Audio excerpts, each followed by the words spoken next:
I think, Iraq, and maybe Lebanon, all the rest of the world of Islam, all of them, declared Bashar Assad's government to be the main culprit for the violence in Syria. And none of them ever mentioned, or will ever mention, that Saudi Arabia and Qatar and Turkey are complicit in sending men and sending weapons and financing an insurrection in another country. The world knows that.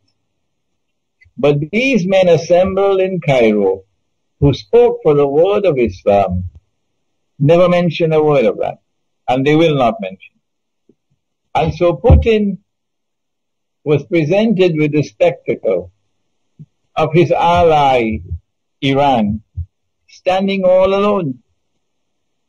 China saw Iran standing all alone. And China and Russia saw the whole world of Islam functioning as puppy dogs of the Zionists. Puppy dogs of the Zionists. What kind of impression would that make on the Russian intelligentsia, on the Chinese intelligentsia? What would they think about the world of Islam, Sunni Islam? But on the ground, the Muslim peoples do not share the views of their governments.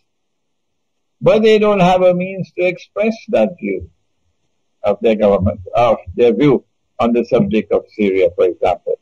And there's considerable resentment against Saudi Arabia in the world of Islam. Considerable hostility for Saudi Arabia in the world of Islam. I would like to recall, for the benefit of our listening and viewing audience, Morris, that in 1990, when Saddam Hussein walked, they said, "Will you walk into my parlor?"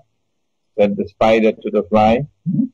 And Saddam got the green light and he walked into Kuwait. They set a trap for him and he walked into it. But when Saddam took over Kuwait, there was joy, there was happiness in Malaysia, amongst the Malay in Singapore, the whole of Indonesia, Brunei, the whole of Southeast Asia was celebrating because there was so much repugnance and hostility for Kuwait. The same feelings they have for Saudi Arabia. And I have absolutely no doubt that when Israel begins her wars, which I know they're coming, and she attacks Pakistan and Iran and Syria and Egypt and so on, you will find the Muslim peoples around the world rising up in great anger, great hatred.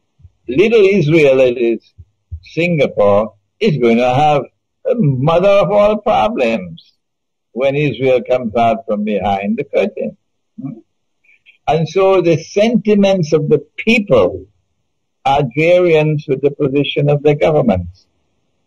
And it is I thank you that I get this opportunity through this interview to send a message, if it reaches, to the Russian intelligentsia, to the Russian government, to the Chinese intelligentsia, to the Chinese government. They do not be fooled by what happened in Cairo.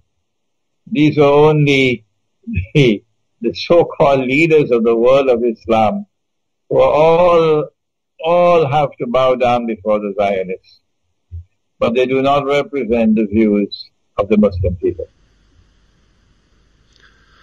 You mentioned Iran as standing alone. I assume it did not vote for this reference to go to the Security Council, and also Iran seems to have a lot of influence on Morsi and the Ikhwan.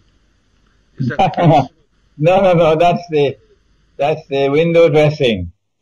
That's the window dressing. No. Morsi is very firmly in the Hillary Clinton camp. They can't move out of that camp.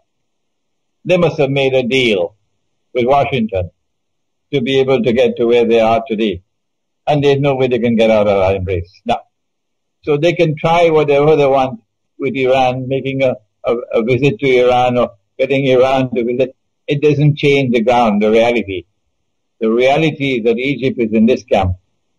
And Egypt cannot move out of this camp to form any kind of a rapprochement with Iran. No. And you said that Iran stood alone. I presume it did not agree to the vote to go to the UN. It expressed reservations on the vote concerning Syria. And I know that Iraq also did, and a third state, perhaps Lebanon. All three of whom have a Shia majority.